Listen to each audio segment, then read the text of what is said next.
bonjour tout le monde, bonjour Joël, c'est Christine de Pensée Quantique et aujourd'hui voilà j'ai la grande chance de pouvoir interviewer Joël que je ne connais pas du tout, qui est venu à moi grâce à un message où j'ai demandé des témoignages pour les publier sur notre site et donc je voulais vous remercier Joël vraiment d'avoir répondu à ma demande parce que c'est vraiment je pense très généreux de votre part d'accepter de nous faire part de votre histoire que j'ai entreaperçue en quelques lignes, mais que je vais découvrir en même temps.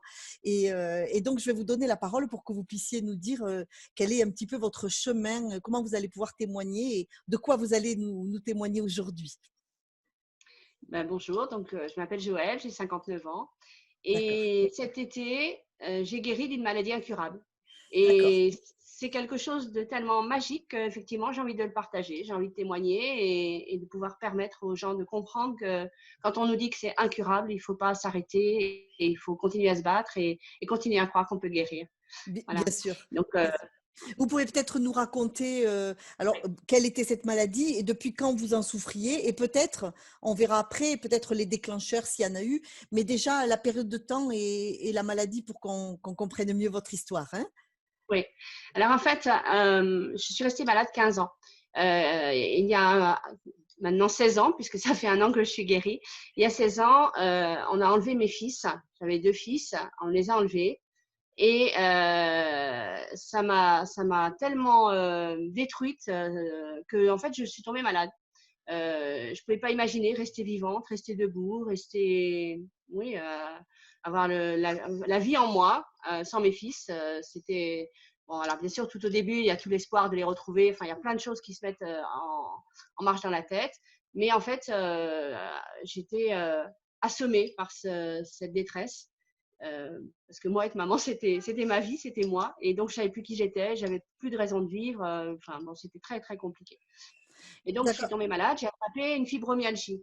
Une fibromyalgie, Oui. c'est une maladie qui n'est pas mortelle. C'est déjà ça, quand on vous l'annonce, on vous dit c'est pas mortel. On vous dit par contre, jusqu'à la fin de votre vie, sans aucun espoir de guérison, d'amélioration, il n'y a rien à faire. Vous allez souffrir tous les jours, avoir mal partout, tout le temps, et être épuisé avec aucune possibilité de se reposer.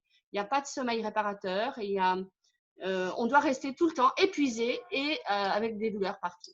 Donc, forcément, moralement, c'est difficile aussi. La plupart des fibros, à un moment donné, on sont obligés de prendre des antidépresseurs parce que vivre avec ce poids de souffrance permanente, c'est vraiment difficile. La Voilà. souffrance permanente d'un côté et surtout peut-être le manque d'espoir de l'autre. C'est-à-dire que si on vous dit que vous allez Absolument. en souffrir toute votre vie, Oui. ça annihile complètement tout espoir de guérison. Et ça, Voilà.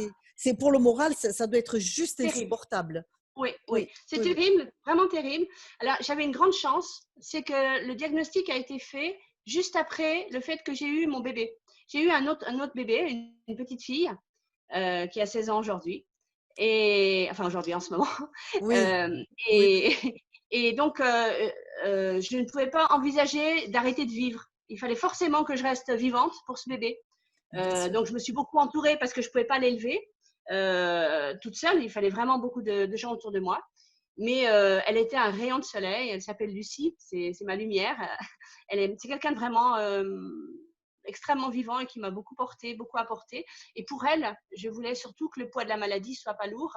Donc, je l'ai beaucoup entourée aussi de beaucoup d'amis, beaucoup de vie pour qu'elle puisse sa vie aussi en dehors de moi, parce qu'il y a des moments où j'avais pas de vie. En fait, j'étais épuisée. Je gardais mon énergie juste pour les moments où j'étais avec elle. Et le reste du temps, quand elle n'était pas là, je me reposais, j'essayais de survivre. Et le reste du temps, je la confiais donc à des tas de gens pour qu'elle puisse avoir de la vie et de la nourriture de partout. D'accord. Alors, si je comprends bien, donc Lucie, elle a 16 ans aujourd'hui. Et Oui. puisque vous avez dit que vous avez été malade pendant 15 ans, elle vous a pratiquement toujours connu malade. Votre Voilà, elle ne m'a connue que malade, tout à fait, tout à fait. D'accord, Et ça d'accord. a été pour elle aussi une grande découverte et une grande incompréhension. Quand j'ai été guérie, elle découvrait une nouvelle maman, en fait, une nouvelle Joëlle qu'elle ne connaissait pas. D'accord, d'accord. Moi, j'étais enfin moi, mais pas elle. Elle ne savait pas qui j'étais. Alors, je vais juste revenir un petit peu en arrière pour voir si j'ai bien compris votre histoire. Il y a 15 ans, vous êtes tombé malade. C'est ça? Il y a 15 ans, vous avez Oui, été... enfin, ça fait 16 ans maintenant, parce que je suis restée malade 15 ans. Voilà. Et ça fait 1 an que je suis guérie. D'accord. Donc, vous étiez maman de 2 petits garçons qu'on vous a enlevés peut-être voilà, on vous a enlevés sans vous donner trop d'explications, j'imagine? Si, si, c'est leur papa qui est parti avec et qui les a emmenés très très loin de moi et qui les a complètement coupés de moi parce que pour se venger du divorce en fait.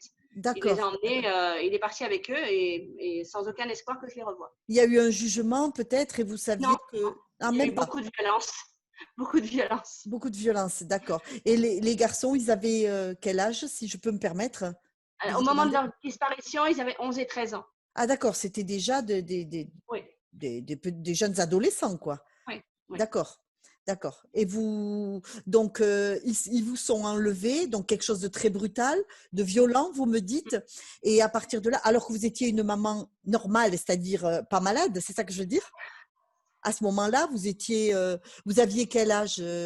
Vous avez 59 ans, donc vous en aviez 44 par là?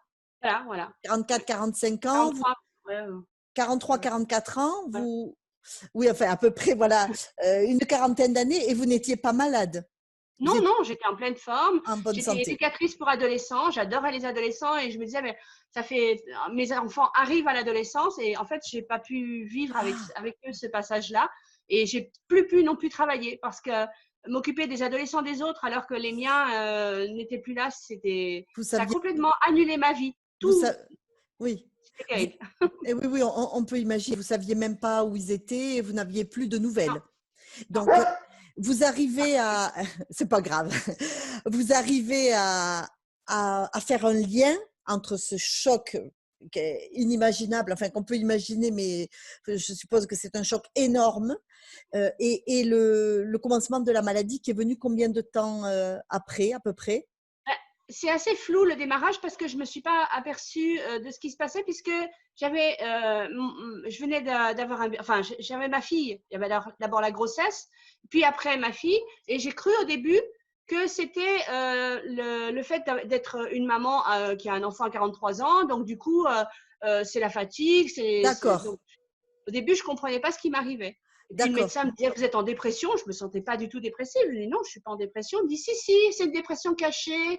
Donc vous Oui, souffrez, mais vous résistez, donc c'est normal. Enfin, je oui. comprenais pas ce qu'il me disait. C'est-à-dire, on peut le mélanger aussi un peu avec les contre-coups de la grossesse, avec de Voilà, l'accouchement, le voilà, baby blues qu'on appelle voilà. ça après quelques temps après l'accouchement. Donc, tout ça, ça s'est mélangé un petit peu. Vous accouchez et là, vous avez des symptômes, mais vous n'arrivez pas trop à vous en remettre. Vous mettez ça sur le coup de C'est ça. l'accouchement. Le médecin vous dit, vous faites une dépression.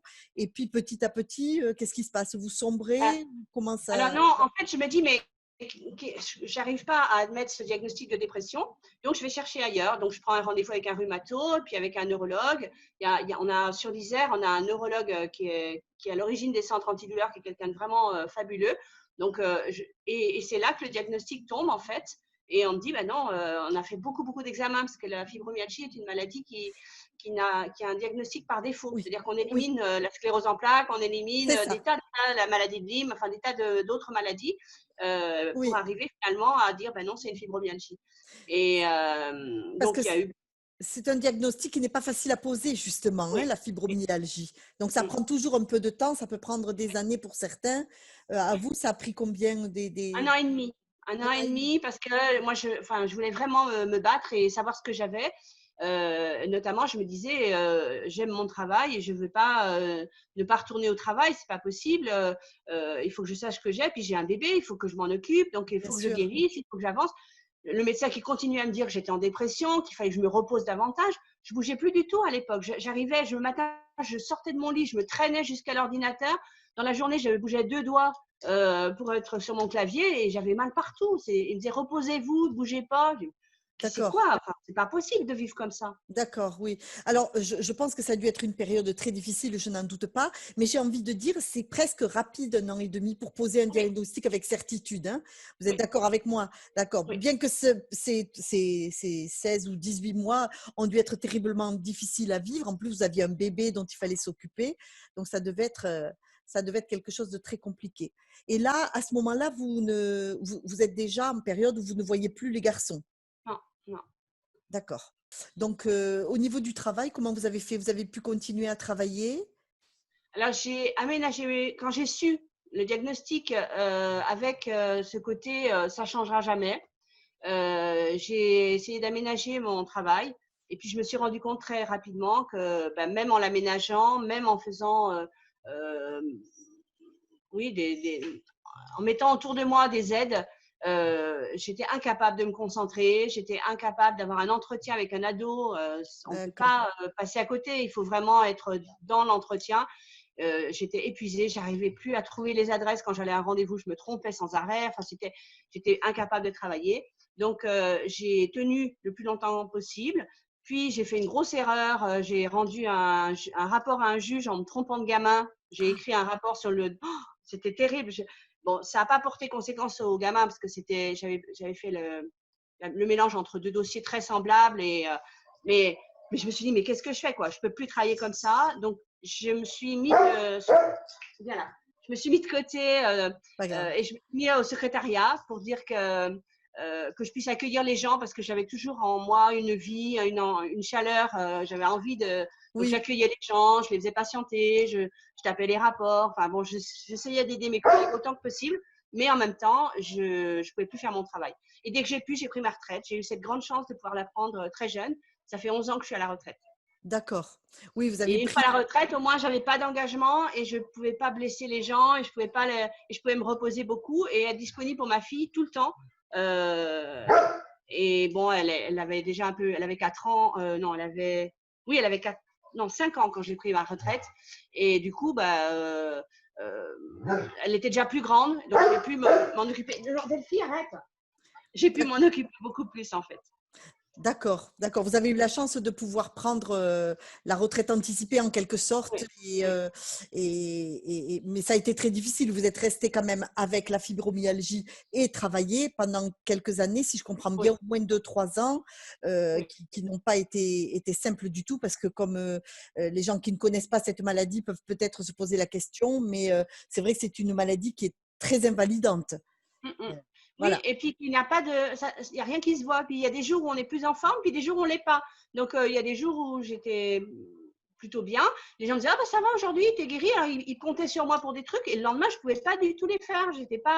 J'étais pas du tout dans la même forme que la veille. Donc c'est quelque chose qui est dur à comprendre de l'extérieur aussi. Voilà, pour les gens de l'extérieur, même pour soi d'ailleurs, parce qu'on se dit, mais pourquoi aujourd'hui je suis si mal, j'imagine.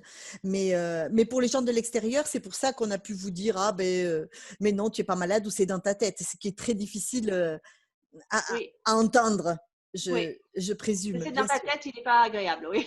Oui, En même temps, le centre de la douleur est dans la tête. Donc, je leur répondais, oui, c'est effectivement dans la tête. C'est là que se situe le centre de la douleur. Mon centre de la douleur, il est complètement déconnant. Il m'envoie la sensation qu'on m'arrache le bras, mais en réalité, c'est juste une sensation. oui, Donc, il faut que je fasse tout un travail sur moi pour arriver à me dire que non, c'est pas on m'arrache le bras, c'est juste mon cerveau et il faut que je lui oui, dise de se calmer et que c'est pas une vraie douleur. Enfin, c'est une vraie douleur puisque la douleur, c'est un message, mais oui. c'est pas un vrai arrachement. Voilà, Voilà, voilà. C'est un vrai message, mais pas quelque chose de vécu dans la matière. D'accord. voilà, voilà. Dans la matière, il n'y a rien, tout va bien. Oui. Et oui, oui, c'est ce qui le rend très, très difficile. Un, à diagnostiquer, deux, à supporter, et trois, à expliquer Oui, aux personnes qui ne le connaissent pas, oui, cette maladie. oui. D'accord. Et alors, qu'est-ce qui s'est passé pendant les années qui ont suivi? Donc, vous avez pris votre retraite et comment vous avez vécu ça? Vous avez essayé de comprendre peut-être ce qui vous arrivait ou vous l'avez pas accepté ou ou vous avez baissé les bras, vous avez accepté la maladie sans rien faire? Comment vous avez vécu ça? Alors en fait, j'avais l'idée que c'était fichu pour moi au niveau de la santé et je m'étais mis dans la tête, il faut que je tienne jusqu'à que Lucie n'ait plus besoin de moi. D'accord. Après, je peux me fiche en l'air, c'est pas grave, ça n'a aucune importance. Mais pour l'instant, elle a besoin de moi, donc il faut que je tienne. Donc il faut que je mette autour de moi suffisamment de vie et d'énergie pour que je tienne jusqu'à qu'elle ait plus besoin de moi. Alors Oui. chaque jour, quand je me couchais, je me dis ouais, j'ai encore tenu une journée, super. Ah là J'étais fière là. de moi d'avoir tenu la C'est journée. ah oui, oui. Lucie, elle a été là pour vous faire tenir sur la durée, en fait, hein. Oui, oui. C'est pas pour rien, quoi. Mm, Mm, mm, mm. bien sûr. Absolument. Ouais. D'accord. Et donc, vous voulez peut-être nous parler un petit peu les douleurs, enfin, c'est c'est pas c'est pas très sympathique à se rappeler, mais quels étaient les types de douleurs que vous aviez physiquement? Bah, il y a 2 types de douleurs. Il y a des douleurs pas très fortes, mais récurrentes et même perpétuelles, comme si Permanentes, on c'est avait ça. été roué de coups. On se réveille le matin, au lieu d'être en forme parce qu'on a dormi, on s'est reposé, Oui, comme si on avait été roué de coups pendant la nuit. Avec un d'accord, bâton, quelqu'un qui nous aurait battu partout, donc on a mal partout.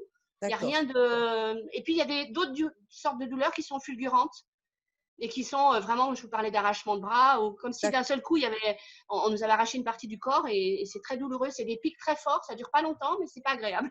D'accord, d'accord. Et cet état permanent, donc, c'est que vous sentez votre corps un peu comme si vraiment votre corps était douloureux de partout et que vous aimeriez sortir de ce corps parce il vous fait. Voilà. Je n'ai jamais imaginé sortir de mon corps parce que je pensais D'accord, pas que c'était possible. Aujourd'hui, c'est bon, c'est fait, mais avant, je savais pas que c'était possible.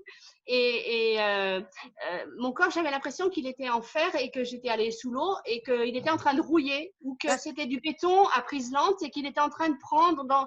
Et donc, c'était du béton et que je pourrais bientôt plus bouger. Et donc, je bougeais et tout était difficile, quoi, vraiment. d'accord. Oui, on imagine bien. Et lorsque vous aviez des douleurs fulgurantes, quelque chose qui dure pas longtemps mais qui fait très mal dans le corps, hein, est-ce que vous avez noté la survenue de ces douleurs-là fulgurantes? Est-ce que ça avait un lien avec votre vécu, par exemple? Ou bien, je ne sais pas, vous faites un peu de jardinage et puis le soir, vous avez une douleur fulgurante? Ou bien c'était tout à fait à l'improviste et sans prévenir, Ouais. sans Non, crier gare? j'ai jamais fait de lien avec le vécu et j'ai très vite compris que je fasse quelque chose ou que je ne fasse rien, c'était pareil. Donc, D'accord, je me suis dit autant faire quelque chose parce que quand je fais rien, en plus ma journée elle est vide et morose, donc autant la remplir de choses positives. Donc, je me suis mis dans le bénévolat, j'allais à la bibliothèque du village, je me suis occupée de faire la lecture aux enfants. Enfin, voilà, j'ai essayé de partager mes passions parce que j'avais envie de partager. Oh, mais qu'est-ce qu'il a ce chien? De partager la vie, de partager la vie qu'il y avait en moi et surtout de ne pas renoncer à faire vivre cette vie parce que je d'accord. l'avais faisais pour ma fille, il faut que je reste vivante. Et Oui, puis, oui. Il veut passer à l'écran, c'est ça? Voilà. Mais il écoute votre histoire, hein, ça doit être ça. Bien, d'accord, très bien. Et alors, donc, vous avez vécu, votre fille avait 4 ans à peu près lorsque vous êtes passé à la retraite. Elle en a 16 aujourd'hui. Ces 10-12 dernières années, expliquez-nous un petit peu. Donc, voilà, on a vu les douleurs, tout ça. Et est-ce que dans votre tête, vous avez essayer de faire un chemin vers quelque chose? Ou bien qu'est-ce qui s'est passé l'été dernier donc? Parce que je crois que c'est l'été dernier qu'il vous est arrivé quelque oui. chose, mais est-ce que c'est venu de manière tout à fait inattendue ou est-ce que vous étiez en quête de quelque chose de votre côté? Alors, euh, je ne sais pas exactement quand ça a démarré, mais il y a eu un moment donné où je me suis dit euh,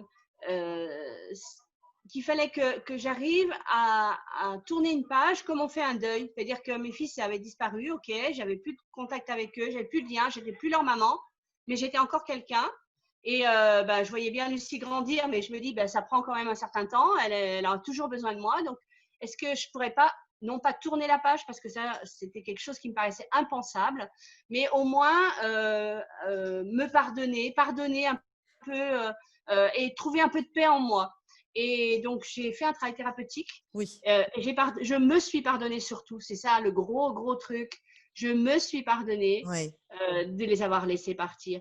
Et j'ai retrouvé une espèce de paix intérieure, une espèce de sérénité, une légèreté Et oui, euh, incroyable, vraiment incroyable. Et oui, je me suis dit, mais pourquoi je me déteste autant? Pourquoi je m'en veux autant? C'est pas normal. Il faut que je retrouve quelque chose de moi, que je me réapproprie ce que je suis, parce que je suis pas qu'une mère qui a perdu ses fils. Je suis pas que la méchante dame qui a pas réussi à protéger ses fils. Il faut que je me regarde avec un regard nouveau et un regard vrai sur ma vraie valeur et sur mon vrai être. Et j'avais une amie qui connaissait quelqu'un qui faisait de l'hypnose. Donc, j'ai pris un rendez-vous le 8 juillet 2019 avec d'accord. un hypnotiseur quelqu'un de formidable, vraiment, mais absolument merveilleux, un mec tout jeune, hein, une trentaine d'années, mais quelqu'un de très sain, très ouvert, très à l'écoute. Et bon, le feeling est bien passé, j'étais en confiance absolue.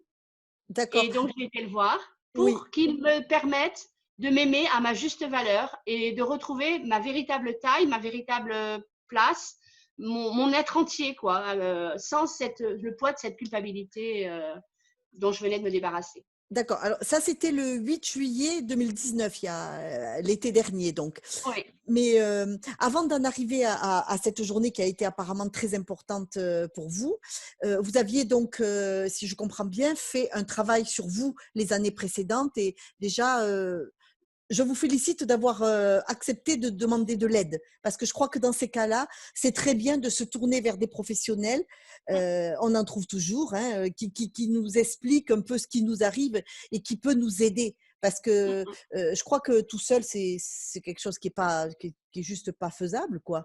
Et c'était une très bonne idée, je pense, de votre part d'avoir accepté, d'avoir eu l'humilité ou je sais pas trop quel mot on pourrait utiliser, mais de se dire: «Bon là, j'ai besoin d'aide et je vais me tourner vers quelqu'un qui va me l'apporter cette aide parce que toute seule, je m'en sortirai pas». Et je pense qu'il faut arriver vraiment au fond du trou pour en arriver à accepter mais c'est une très bonne chose de demander de l'aide. oui. Et Et alors, puis, je pense qu'il oui, ne faut pas attendre d'aller au fond du trou, il vaut mieux essayer d'y aller, de et demander oui. de l'aide avant. Et oui, le plus tôt J'avais- possible. C'est pour ça, Voilà, quand on est dans une situation vraiment de désamour à son propre égard et de difficulté comme vous avez pu traverser, je pense que c'est vraiment une chose, c'est la chose à faire, c'est demander de l'aide. Demander de l'aide autour de soi et bon, à des professionnels, comme ça au moins on gagne du temps parce que malheureusement vous n'êtes pas la seule dans ce cas-là, pas la seule à souffrir de toutes ces vicissitudes de la vie, qui sont plus que des vicissitudes même, enfin, quand cette vie vous tourmente comme ça, et demander de l'aide, c'est la seule chose à faire dans ces cas-là, je pense. Je pense. Oui, C'était parce une que bonne seul, on idée. tourne en rond. On, Oui, on, oui, oui, on oui, s'auto-alimente oui. et on ne voit pas la porte de sortie, en fait, quand Bien on est sûr, seul. bien sûr. Les Et professionnels peuvent nous indiquer justement la sortie. vous avez eu affaire, je suppose, à des professionnels avant le 8 juillet, Bien même. sûr, Voilà. j'ai déjà, déjà dans mon travail, je travaillais avec des collègues qui étaient psychologues, psychiatres, donc j'avais déjà Oui, des soignants autour de moi. Mais à un moment donné, pour quitter le papa des garçons, déjà, il avait fallu que je me fasse aider. J'avais déjà fait une psychanalyse. Pendant d'accord. 5 ans, j'allais voir quelqu'un 3 fois par semaine, donc j'avais fait un très gros travail pour avoir la force de le quitter, parce que c'est très, très difficile à quitter un Oui, homme comme ça. on imagine, oui, oui, oui.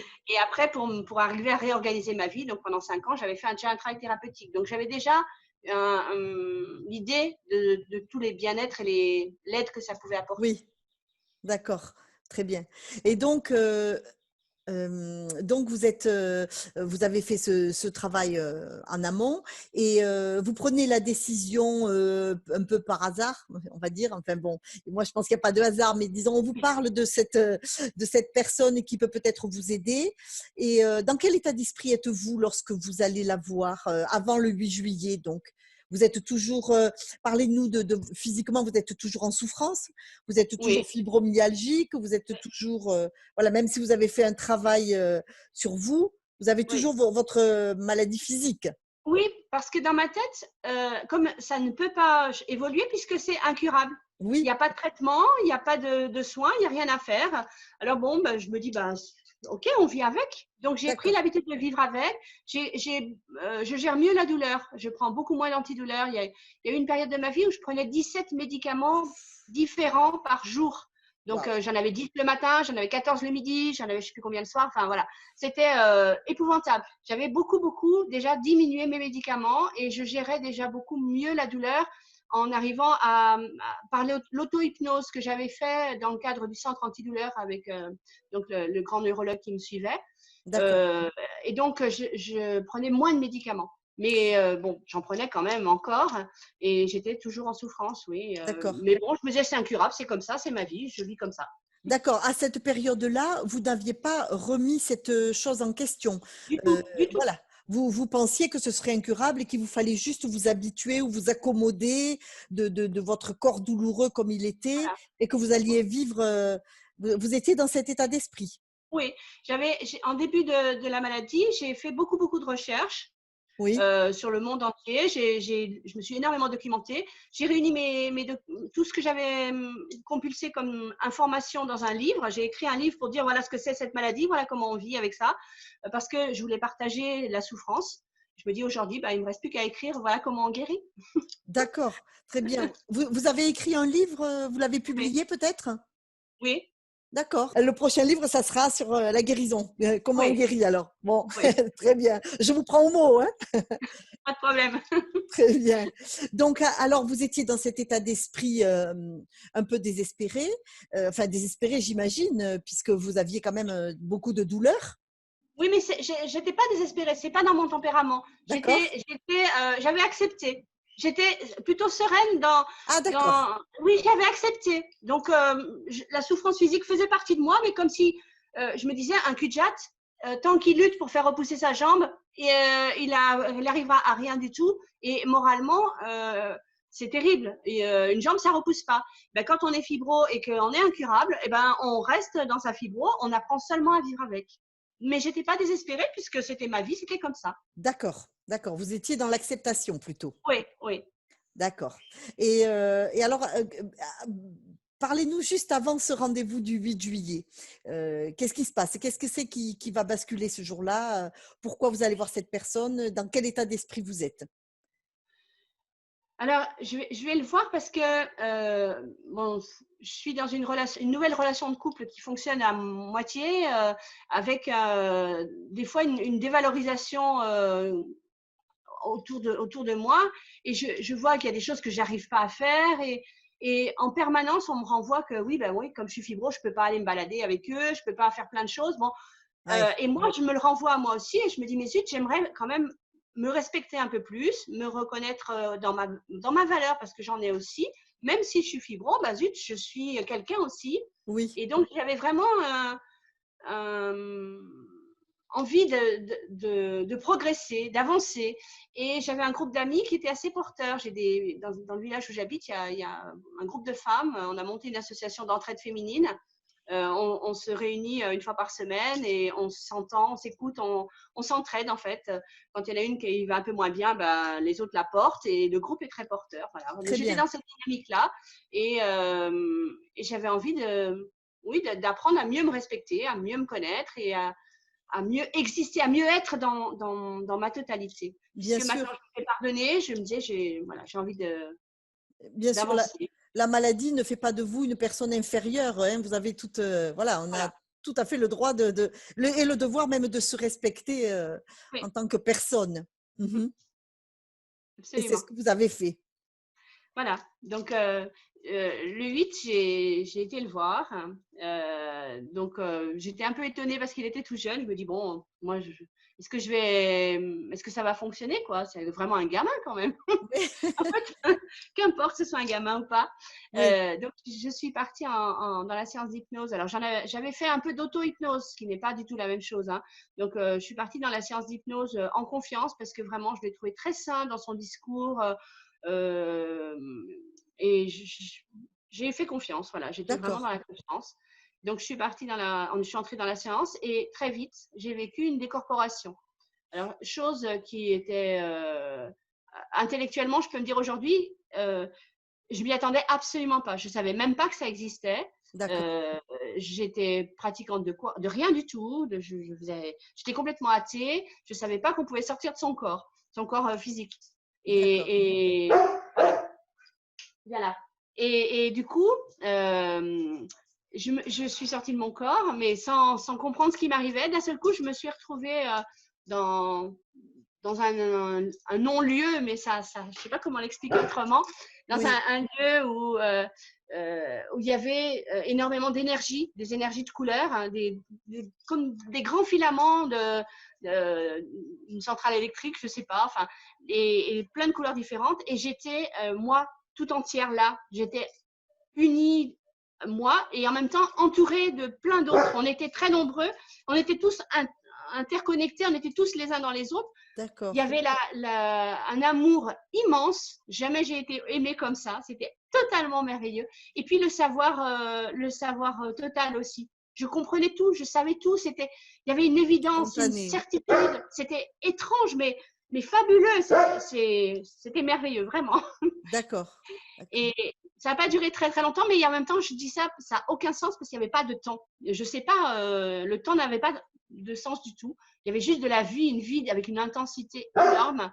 Et je me rappelle juste ce moment-là où je me suis dit, waouh, comment je vais faire pour rentrer tout entière tellement je suis grande, moi qui voulais savoir ma véritable taille. Ah Je suis oui, tellement grande, je vais jamais pouvoir rentrer dans mon corps, c'est pas possible. En fait, si, ça s'est fait naturellement. Et à la fin de la séance, quand j'ai ouvert les yeux, j'étais bouleversée, vraiment bouleversée par ce que j'avais vécu. J'ai pas pu mettre des mots tout de suite parce que c'était trop étrange, incroyable, fabuleux. Ça ressemblait un peu à ce que j'avais lu des fois dans des livres sur la mort imminente, ceux oui, qui font des comas, tout ça, des expériences de mort imminente. Je rattachais ça un peu à ça, mais c'était pas du tout la même chose. Il n'y avait pas l'histoire de la grande lumière, les machins, les gens ce qu'ils racontaient, c'était pas du tout la même chose. Mais quand même, ça me faisait penser à ça. Je me dis, bah oh, j'ai quitté mon corps. Et je savais que ce que j'avais vécu était réel. C'était pas un rêve, c'était pas du blabla, c'était pas, il m'avait pas amené à vivre ça. En plus, c'est pas du tout ce qu'il avait dans ses mots. Le thérapeute, il n'a pas du tout demandé à ce que je sorte de mon corps. Il m'a juste demandé de voir ma véritable taille, ce qui je suis vraiment. Et donc, c'est pas du tout lui qui m'a dit de voir ça. Et c'était pas non plus quelque chose que j'ai pu imaginer, puisque c'était pas dans mon imaginaire avant, c'était pas dans ma culture. Voilà. Donc, j'ai vécu ça, je suis revenue. Et là, j'ai compris en fait que le incurable et le impossible, ça n'a aucun sens. Ça n'a d'accord. aucun sens. Tout est possible et tout est curable. Mm. Et avec une certitude et une sérénité, un amour en plus, je vous dis pas, je crois que c'est pas descriptif cet amour-là. J'ai un amour en moi, un amour de la vie, un amour des autres. Et Et oui, je me dis, mais oh, qu'est-ce que j'ai bien fait de pardonner au père de mes garçons, de pardonner en fait, j'ai pardonné aujourd'hui à tout le monde. Je suis en paix avec tout le monde. Mais c'est une vie complètement différente.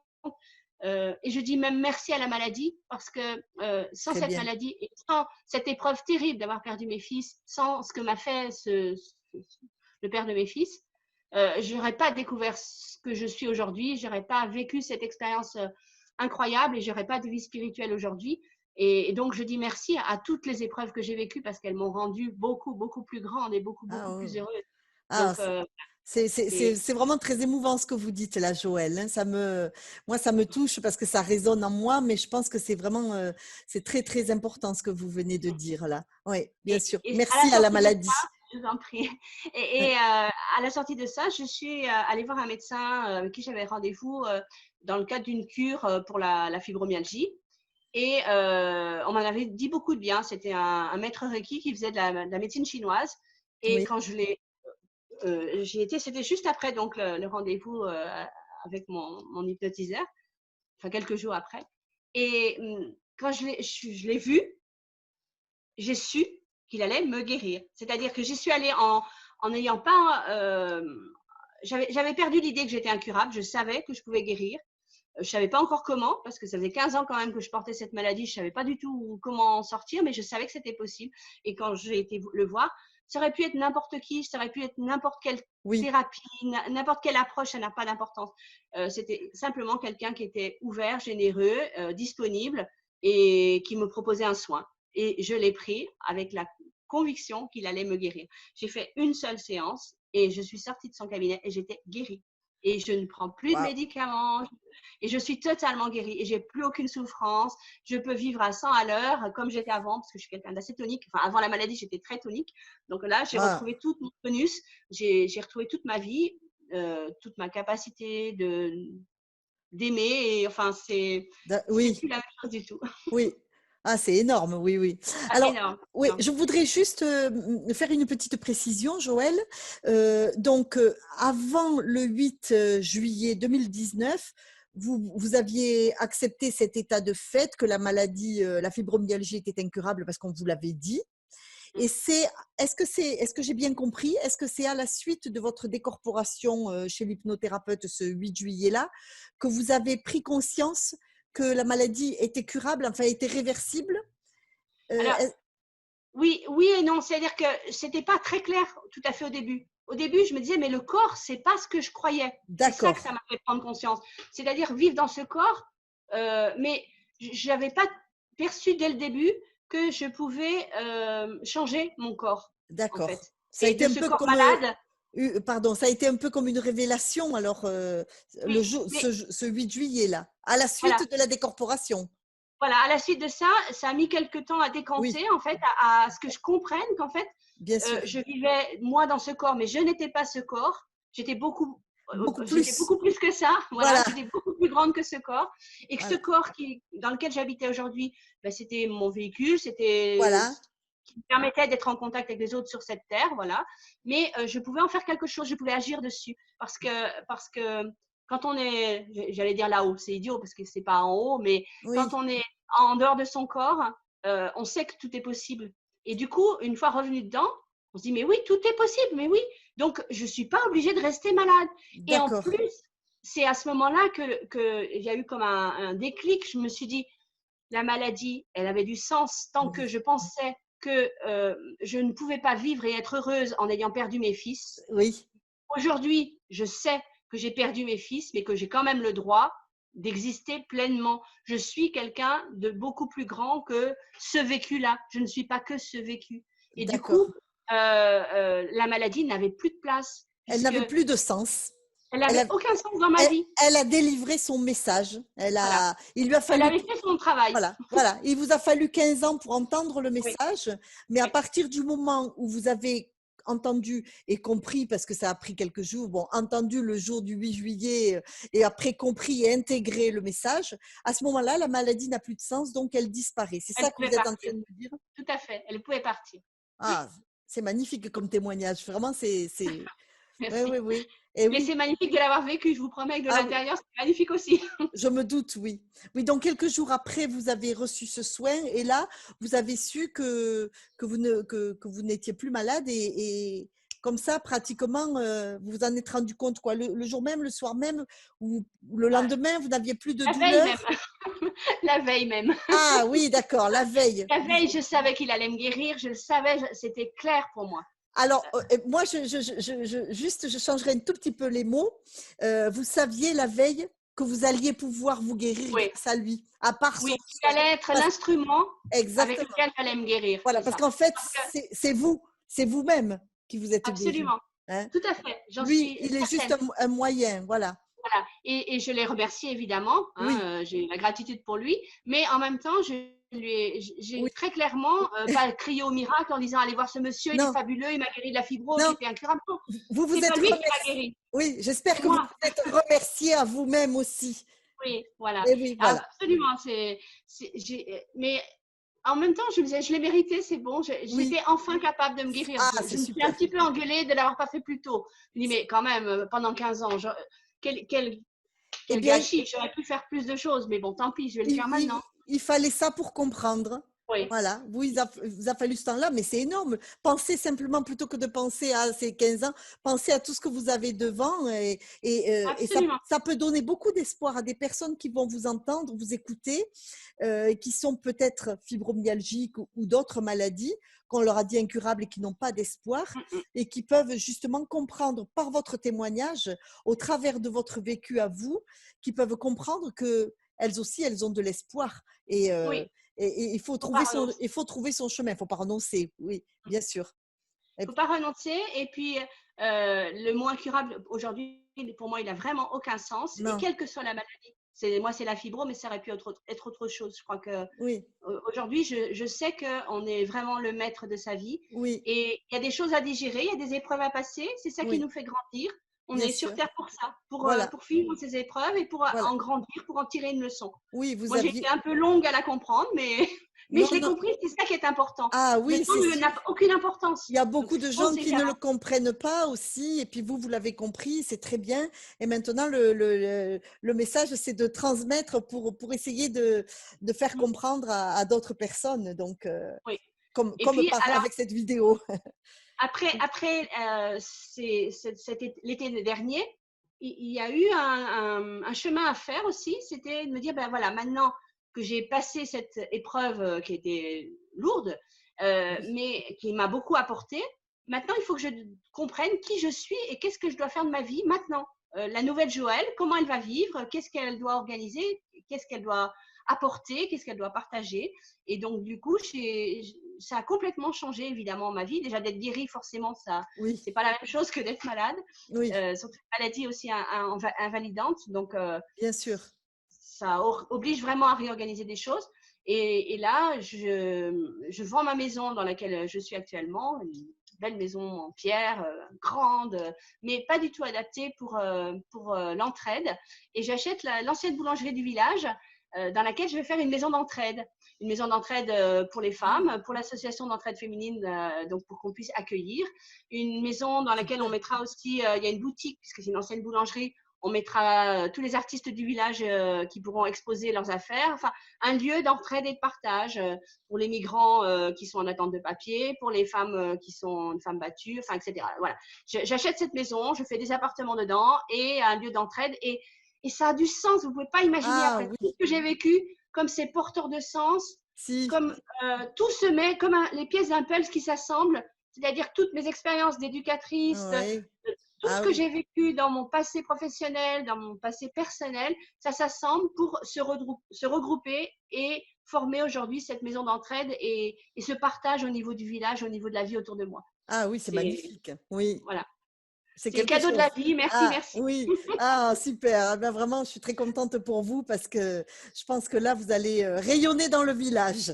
Voilà, et Bon, c'est une chance inouïe. Donc je dis merci à tout ce que j'ai vécu bien et sûr. à tous ceux qui m'ont apporté des épreuves qui m'ont permis d'être ce que je suis. Et oui, oui, oui. Et votre fille doit être très fière de vous et elle doit être très heureuse de vous voir en bien meilleur état que quand elle était plus jeune, finalement. Alors oui, elle a pas eu une maman qui pouvait lui apprendre à faire du vélo, lui apprendre à nager, tout ça. Mais aujourd'hui, elle a une maman Ah oui, qui peut lui apprendre d'autres choses. qui peut lui apprendre énormément d'autres choses autrement Absolument. plus importantes. Enfin, c'est important Bien d'apprendre sûr. à faire du vélo, mais oui, oui, elle peut s'épanouir tout à fait bien. Bon, ben, Évidemment, écoutez, c'est évidemment. vraiment très, très joli comme témoignage, Joël. Je vous remercie beaucoup. Je vous Et, en prie. Merci de m'avoir permis de le proposer à tout le monde. eh ben oui, oui, je pense que ça va aider beaucoup de gens. Et moi, j'ai trouvé ça très émouvant et très généreux de votre part parce que de nous livrer votre histoire comme ça, je pense que c'est aussi peut-être une façon de remercier la vie et de vouloir partager ça avec les autres. Vous le ferez Oui, aussi dans votre futur lieu, j'imagine. oui, oui, bien sûr, bien sûr, Partager. Très bien bien. sûr. Merci beaucoup, Joël. Je vous Oui. en prie. Merci à vous. C'était très gentil, merci et à bientôt alors sur Facebook, Et à bientôt. on Bonne se journée. recroisera. Merci, au revoir. Merci. Au revoir Au revoir. Joël.